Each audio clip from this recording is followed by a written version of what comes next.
Courage courage தான் எல்லாத்துக்குமே ஒரு பேஸ்.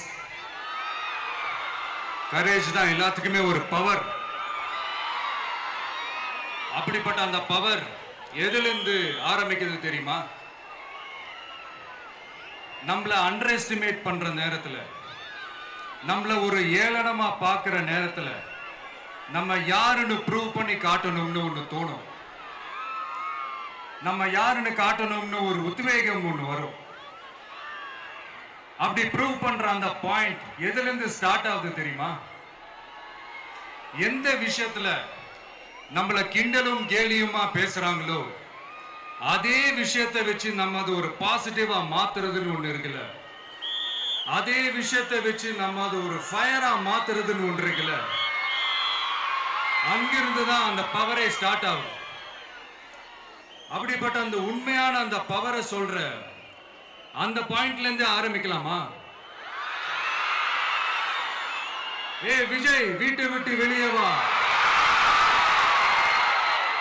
ஏ விஜய், பணியூர் விட்டு வெளியே வா அப்படின்னு சொல்றவங்களுக்கு என் வீடு எதுன்னு தெரியுமா? முதல்ல என் வீடு எங்க இருக்குனாவது தெரியுமா? என சீண்டி பார்க்கறதா நினைச்சு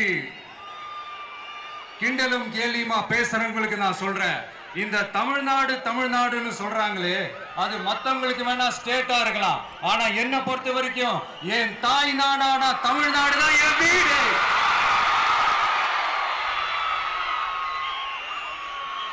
என் வீட்டுல மொத்தம் எத்தனை பேர் இருக்காங்க தெரியுமா? 8 கோடி பேர் இருக்காங்க. ஒட்டுமொத்த தமிழ்நாட்டு மக்களும் என் வீட்டு மக்கள், என் குடும்பம், என் உறவு, என் சொந்தம். எனக்கு எல்லாமும் கொடுத்த இந்த 8 கோடி சொந்தங்களுக்கு இனிமே எல்லாமுமா கூட நிக்க போறது இந்த விஜய் மட்டும்தான். தமிழ்நாட்டோட முதல் படை வீரனா, தமிழ்நாட்டோட முதல் பாதுகாவலனா அவங்க கூடவே நிக்கணும்ன்றதுதான் என்னுடைய குறிக்கோள். இன்னைக்கு இந்த விஜய், உங்க விஜய் உங்ககிட்ட ஓட்டு கேட்டு மட்டுமே வரல, உங்ககிட்ட நீதி கேட்டும் வந்திருக்கிற. ஆக்சுவலா உங்களுக்காக நீதி கேட்கறதுக்காக தான் நான் அரசியலுக்கே வந்தேன். ஆனா இன்னைக்கு நான் உங்ககிட்ட நீதி கேட்கறதுக்காக வந்திருக்கிறேன். இந்த விஜய் என்னங்க தப்பு பண்ணா? தன்னை நேசிச்ச தன்னுடைய மக்களுக்காக அரசியலுக்கு வந்தா அது ஒரு தப்பா?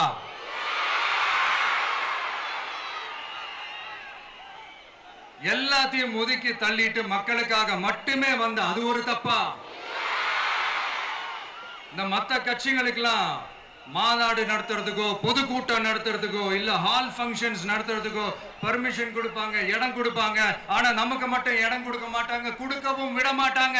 இது என்னங்க நியாயம்? நான் போய் மக்களை சந்திக்கிறதுக்கோ இல்ல மக்கள் வந்து என்ன சந்திக்கிறதுக்கோ ஒரு உரிய இடமோ இல்ல உரிய பாதுகாப்போ மத்த கட்சிகளுக்கு எல்லாம் கொடுப்பாங்க. ஆனா எனக்கு கொடுக்க மாட்டாங்க, கொடுக்கவும் விட மாட்டாங்க. இது என்னங்க நியாயம்? இந்த SOPs சொல்லுவாங்க, அதனுடைய ஃபுல் ஃபார்ம் வந்து ஸ்டாண்டர்ட் ஆபரேட்டிங் ப்ரொசீஜர். ஆனா எனக்கு மட்டும் அது ஸ்டாலின் சார் ஆபரேட்டிங் ப்ரொசீஜர். இது என்னங்க நியாயம்?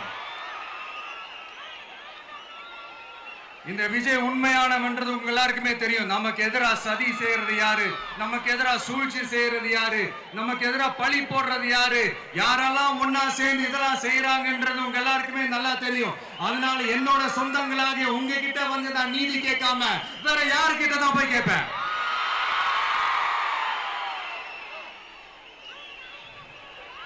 செல்ஃபே எடுக்காத ஒரு கூட்டணி கணக்கு, செல்ஃபே எடுக்காத ஒரு அறத பழைய அரித்மெட்டிக் கணக்கு, இதெல்லாம் வேலைக்கே ஆகாது. ஆணித்தரமா அடிச்சு சொல்றேன். அப்புறம் இந்த காசு கொடுத்து ஓட்டு வாங்கிடலாம்னு கனவு காண்றாங்கல்ல, அதுவும் இந்த விஜய் வந்ததுக்கு அப்புறம் நடக்கவே நடக்காது. வண்டி வண்டியா கொண்டாந்து குட்டுவாங்க. 1000, 2000, 3000, 4000, 5000. சாமி மேல சத்தியெல்லாம் வாங்குவாங்க. அப்படிதான் இத்தனை வருஷமா உங்களை ஏமாத்தி இருக்கிறாங்க. வாங்கிக்கங்க, சந்தோஷமா வாங்கிக்கங்க. எல்லாம் உங்க பணம் தான். வாங்கிக்கிட்டு அவங்க காதிலே விசில ஊதி அனுப்புங்க. எப்படி? அவங்க செவிலே விசில ஊதி அனுப்புங்க.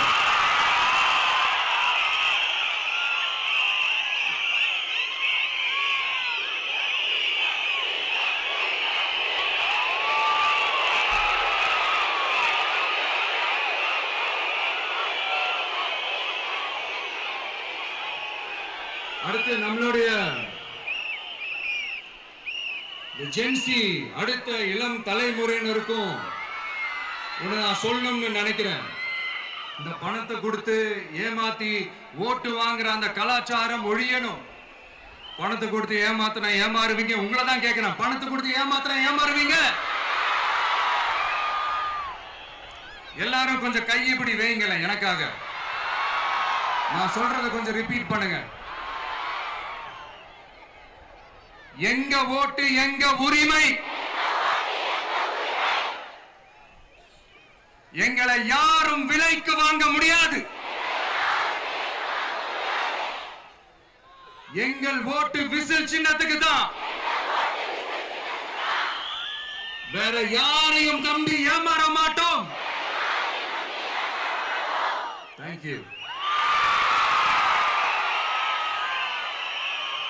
கேட்டுச்சா சார்? இனிமே நீங்க கொள்ளையடிச்சு வச்சிருக்கிற பணம் எல்லாம் வேஸ்டா போகுது. குப்பையில தான் தூக்கி போடணும். உங்களுடைய இந்த ஊழல் ஆட்சியும் மக்கள் குப்பையில தான் தூக்கி போட போறாங்க. அடுத்து ஒவ்வொரு வீட்டில் இருக்கிற என்னுடைய குட்டி நண்பா நண்பீஸுக்கும் நான் சொல்லணும்னு நினைக்கிறேன். வீட்டில் டிவியில உட்கார்ந்து இந்த பிரச்சார மீட்டிங் எல்லாம் பார்த்துட்டு இருப்பீங்க. உங்களையும் உங்களுடைய ஃபியூச்சரையும் மைண்ட்ல வச்சுக்கிட்டு தான் நாம அரசியலுக்கே வந்திருக்கிறோம். அதனால எனக்காக நீங்க ஒண்ணு செய்யணும். தொடர்ந்து செஞ்சுக்கிட்டு தான் இருக்கிறீங்க. நான் நிறைய கியூட்டான வீடியோஸ்லாம் நான் பார்க்கிறேன். லைக் உங்க அம்மா அப்பா கிட்ட மைக்க நீட்டி யாருக்கு ஓட்டு போடுவீங்கன்னு கேட்டா பின்னாடி இருந்த அந்த பையன், அம்மா விஜய்னு சொல்லுவா, அப்பா விஜய்னு சொல்லுப்பா அப்படின்னு நிறைய அந்த கியூட்டான வீடியோஸ்லாம் பார்க்கிறேன். அதை தொடர்ந்து தயவு செஞ்சு அதை தொடர்ந்து கண்டினியூ பண்ணுங்க. உங்க வீட்டில் இருக்கிற உங்களுடைய அப்பா அம்மா தாத்தா பாட்டி பெரியப்பா பெரியப்பா சித்தி சித்தப்பா அத்தை மாமா ஓட்டு போடுற வயசுல இருக்கிற அண்ணன் அக்கா எல்லாரையும் விசில் சின்னத்துக்கு ஓட்டு போட சொல்லுங்க. விசில் சின்னத்துக்கு ஓட்டு போட வைங்க.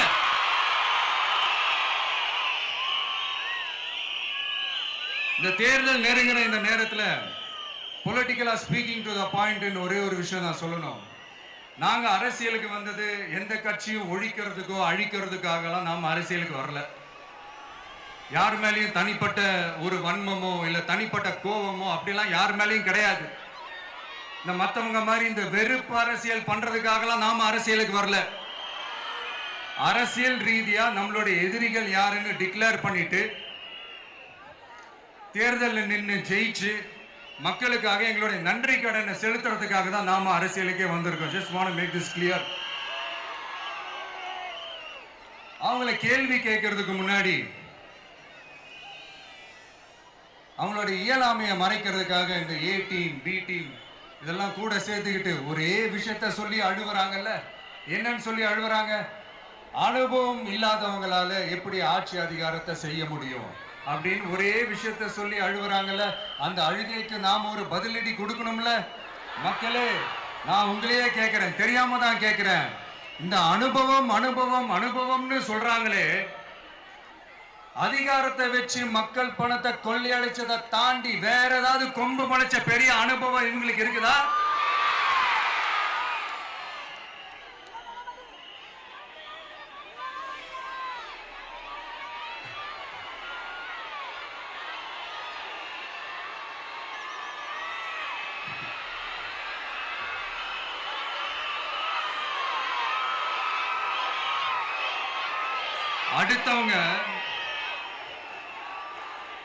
அடுத்தவங்க ஆரம்பிச்ச அரசியல் கட்சியில, அடுத்தவங்களுடைய அட்ரஸ்ல அரசியல்வாதிகளா இருந்துட்டு இருக்கிற இவங்க எல்லாருக்கும் ஒரு சவால். என்ன மாதிரி தனியா, என்ன மாதிரி சொந்தமா ஒரு கட்சி ஆரம்பிச்சு 1% அட்லீஸ்ட் 1% வாக்கு வாங்கி காட்டுற அந்த தில் இருக்குதா, திராணி இருக்குதா? 30 வருஷமா மக்கள் இயக்கமா இருந்து இன்னைக்கு மிகப்பெரிய ஒரு அரசியல் கட்சியா வளர்ந்து இந்த கூட்டணி கட்சிகள் மட்டுமே நம்பி இருக்கிற 75 வருஷ கட்சி, 50 வருஷ கட்சின்னு இன்னைக்கு ஆட்சி அதிகாரத்துல இருந்துட்டு இருக்கிற இவங்க எல்லாரையும் மீறி இன்னைக்கு களத்துல தனியா நின்னு இந்த 2 வருஷத்துல முதன்மை சக்தியா வளர்ந்து 30% தாண்டி இன்னைக்கு மக்கள் ஆதரவை பெற்றிருக்கிற நமக்கு அனுபவம் இல்லையா? உங்களுடைய அனுபவம் என்னன்னு சொல்லட்டுமா?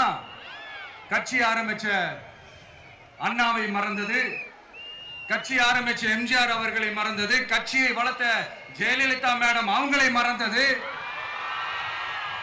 இவங்க எல்லாரும் சொன்ன விஷயங்கள், பேசின விஷயங்கள், எதையெல்லாம் ஃபாலோ பண்ணணும்னு சொன்ன விஷயங்கள் எல்லாத்தையும் மறந்தது. இவங்களுக்கு நமக்கு அனுபவம் இல்லையா? நமக்கு அனுபவம் இல்லதான். கொள்ளை அடிக்கிறதுல எல்லாம் எங்களுக்கு அனுபவம் இல்லதான். அதெல்லாம் எங்களுக்கு சுட்டு போட்டாலும் வராது. இந்த கொள்கையை பேருக்கு மட்டும் வச்சுக்கிட்டு நேரடியா சரண்டர் ஆகிறது, மறைமுகமா சரண்டர் ஆகிறது, இந்த மாதிரி அனுபவம் நமக்கு இல்லதான். அதுவும் நமக்கு சுட்டு போட்டாலும் வராது. மக்களை நேசிக்கிற நல்ல குணம் இருந்தா போதும்யா. நல்ல சூப்பரான ஒரு நல்லாட்சி கொடுக்கலாம். நல்லாட்சி கொடுக்கிறதுக்கு மெத்த படிச்ச மேதாவிகளா இருக்கணும்லாம் ஒன்னும் அவசியம் இல்ல. காமராஜர் அவர்கள் மாதிரியோ, எம்ஜிஆர் அவர்கள் மாதிரியோ மக்கள் சக்தியின் துணையால, மக்கள் மேல அக்கறையா இருக்கக்கூடிய நல்ல அதிகாரிகளின் துணையால சூப்பரான ஒரு நல்லாட்சி என்னால கொடுக்க முடியும், செஞ்சு காட்டுறேன்.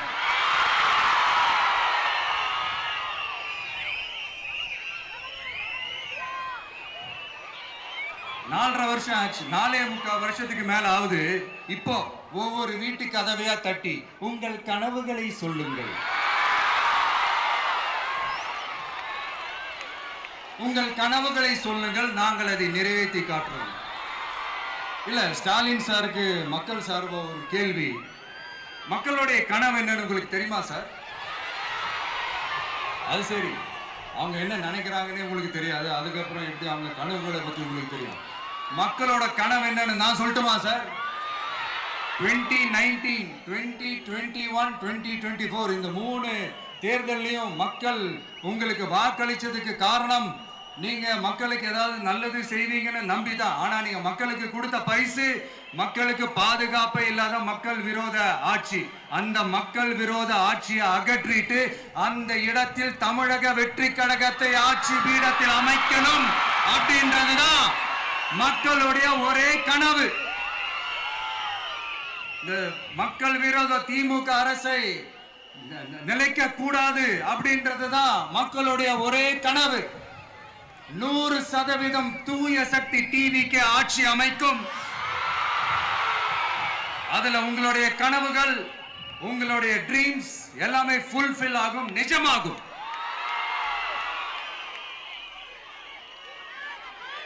தமிழ்நாடு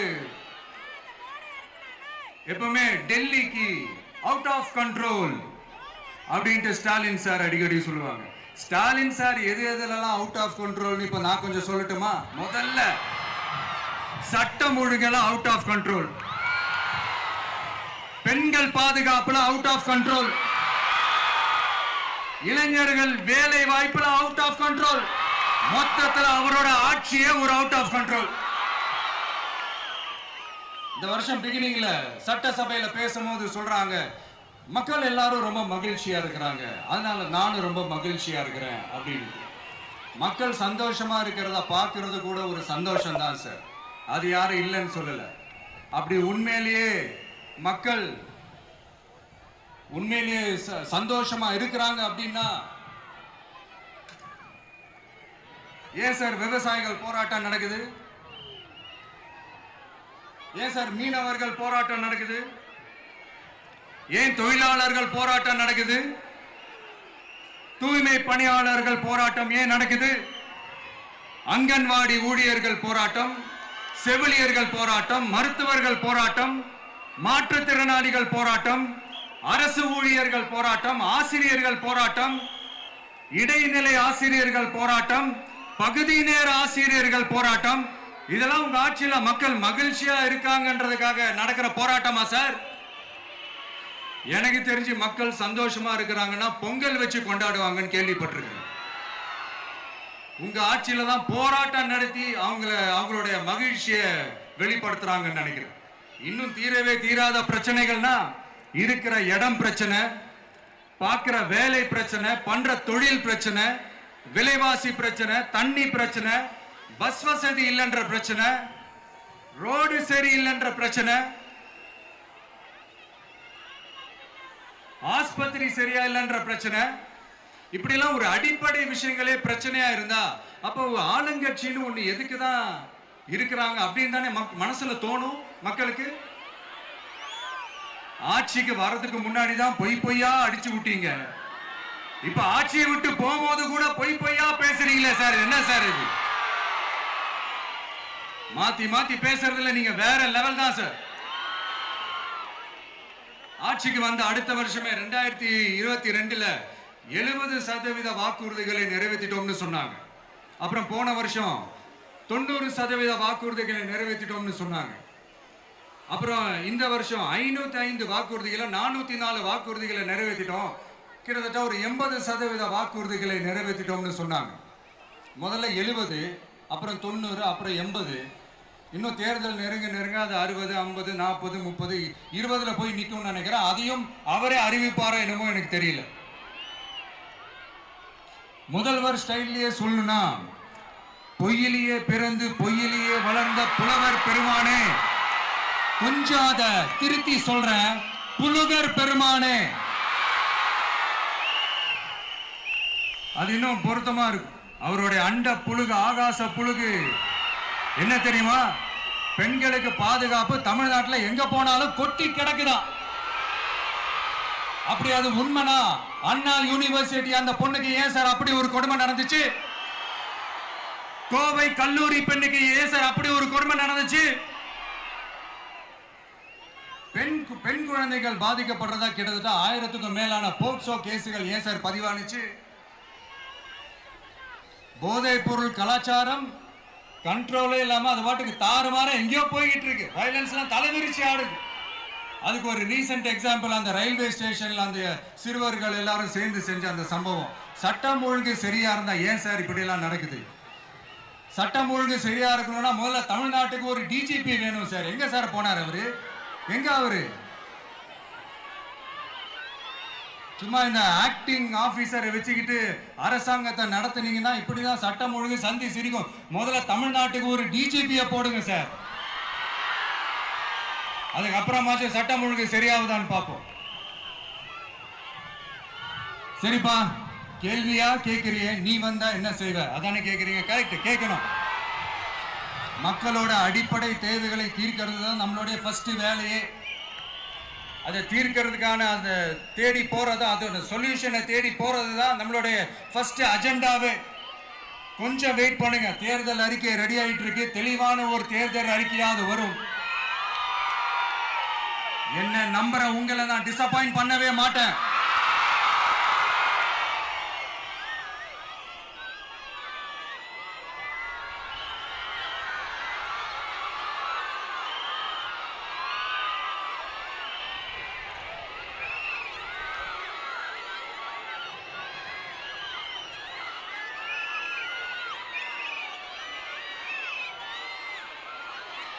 இந்த சும்மா ஆட்சிக்கு வரணும்ன்றதுக்காக இந்த நடைமுறைக்கு சாத்தியமே இல்லாத இந்த மாதிரி விஷயங்கள் எல்லாம், வாக்குறுதிகளை நான் என்னைக்குமே கொடுக்கவே மாட்டேன். அதே மாதிரி ஆட்சிக்கு வந்ததுக்கு அப்புறம் கூட அவங்க அது தரல, இவங்க இது தரல அப்படின்லாம் பம்மிக்கிட்டு இல்லாம உங்களுக்காக எந்த எக்ஸ்ட்ரீமுக்கும் போய் நான் போராடவும் தயாரா இருக்கிறேன். அதனால நான் மறுபடியும் இதை நான் ரிப்பீட் பண்றேன். இவ்வளவு நாள் இதை நான் மட்டும் தான் சொல்லிக்கிட்டு இருந்தேன். இப்ப களமே சொல்லுது, ரெண்டே ரெண்டு பேருக்கு நடுவுல தான் போட்டியே.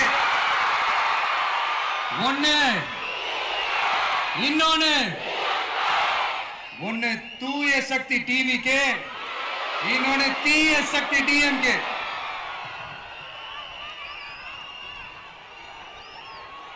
இப்ப நம்ம இந்த எலெக்ஷன் விஷயத்துக்கு வருவோம். விஜய் என்னப்பா இவரை மட்டும் தான் எதிர்க்கிறாரு, இவங்களை எதிர்க்க மாட்டேன்றாரு, அவங்கள பத்தி எதுவுமே சொல்ல மாட்டேங்கிறாரு. இல்ல நான் கேட்கிறேன், இது யாருக்கான எலெக்ஷன்? தமிழ்நாடு சட்டசபைக்கான ஒரு தேர்தல். இப்ப இங்க யார் ஆட்சியில் இருக்கிறா? யாரு பொய்யா வாக்குறுதிகளை கொடுத்து மக்களை ஏமாத்துறது? யாரு மக்கள் விரோத ஆட்சியை நடத்துறது? அப்ப இங்க யாரை அகற்றணும்? இந்த மக்கள் விரோத திமுக அரசை அகற்றணும்னா நம்ம யாரை எதிர்க்கணும்? எதுக்கு தேவையில்லாம பல முறை மக்கள் ஆல்ரெடி டிலீட் பண்ணவங்களை எதுக்கு நம்மளுடைய கான்சென்ட்ரேஷன், நம்மளுடைய டார்கெட் திமுகன்றப்போ டார்க்னஸ் குள்ள எதுக்கு கல்லெறியணும்? இங்க மக்களை விரும்புற விஜய் வேணுமா, இல்ல மக்கள் விரோத ஆட்சி நடத்துற ஸ்டாலின் சார் வேணுமா? அவ்வளவுதான் இந்த தேர்தல். இதுக்கு நடுவுல வேற யாருமே கிடையாது. புரியுதுங்களா உங்களுக்கு?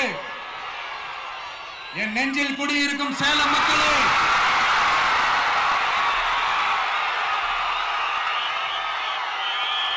One last simple question. Vijay நம்புறீங்களா, ஸ்டாலின் சார் நம்புறீங்களா? அவ்வளவுதான், முடிஞ்சு போச்சு. கதம். போர் முழக்கம் உங்களை ஒரு நிமிஷம் கூட தூங்க விடாது.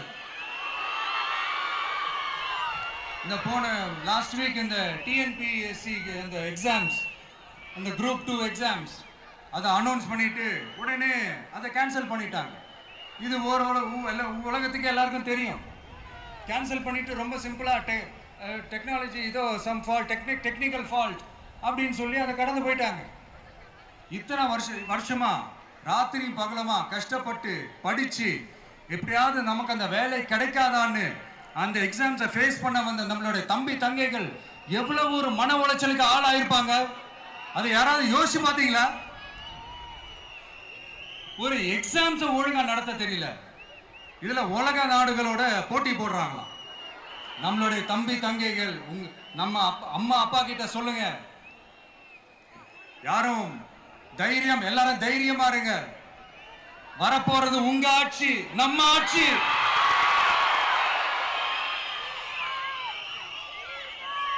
அதனால இந்த மாதிரிலாம் எதுவும் நடக்காம சமூக நீதிக்கான ஒரு நல்ல ஆட்சியை அமைப்போம்.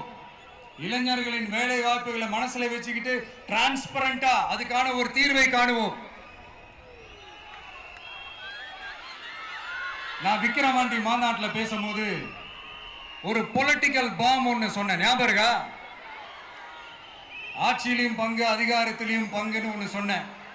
இப்போ அந்த பொலிட்டிக்கல் பாம் எல்லா கூட்டணியிலையும் வெடிச்சுக்கிட்டு இருக்கு, தாறுமாற வெடிச்சுக்கிட்டு இருக்கு. ஸ்டாலின் சார்லாம் பதறாரு, ஆட்சி அதிகாரத்துல பங்கெல்லாம் தமிழ்நாட்டில் ஒத்து வராது அப்படின்னு சொல்றாரு. அவங்கள பொறுத்த வரைக்கும் ஜெயிக்கிறதுக்காக மட்டும்தான் கூட்டணி, மற்ற எல்லாத்துக்குமே அவங்க தனி அணி, அவங்க மட்டுமே ஒரே அணி. வெல்வோம் ஒன்றாக, ஆனா வரும் வெல்த் எல்லாம் பார்ப்போம் தனியாக. அந்த வெல்வோம் ஒன்றாக என்றது இதுதான் சீக்கிரட்டே. புரிய வேண்டியவங்களுக்கு நல்லா புரியும் நினைக்கிறேன். உங்களோட நான் இருக்கேன், நம்மளோட நம்ம மக்கள் இருக்காங்க. இதுக்கு மேல என்ன வேணும்? கான்பிடென்டா இருங்க, நல்லதே நடக்கும், வெற்றி நிச்சயம். மீண்டும் சந்திக்கும் வரை நன்றி, வணக்கம்.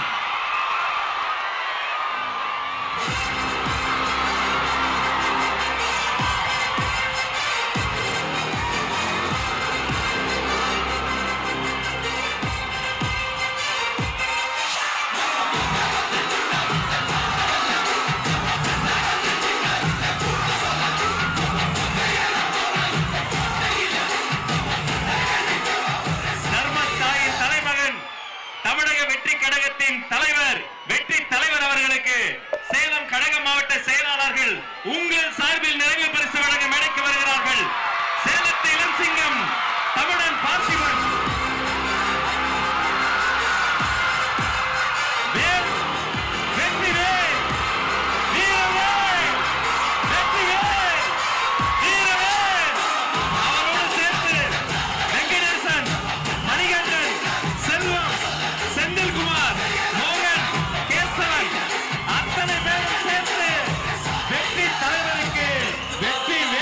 வாக்களிக்கணும்.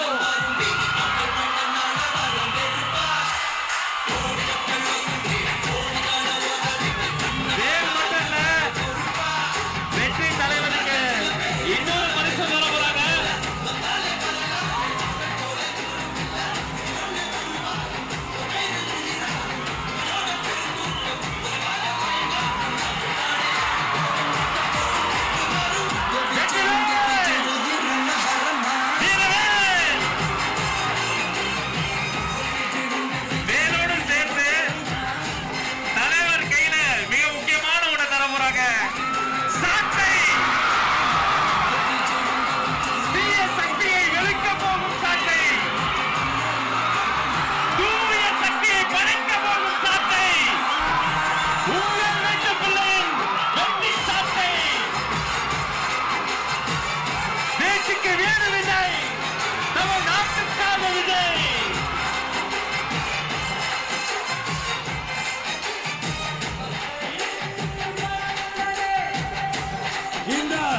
தமிழ்நாட்டு மக்களையும் என் கழக தலைவரையும் காப்பாற்றுவதற்காக இந்த வீரமே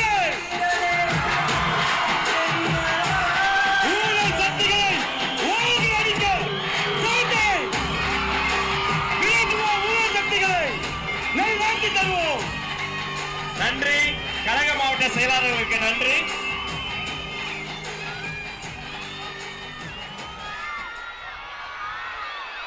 மாவட்ட செயலாளர்களுக்கு நன்றி. தமிழக வெற்றி கழகத்தின் கொள்கை பொதுச் செயலாளர் டாக்டர் KG அருண்ராஜ் IRS அவர்கள் மாங்கனி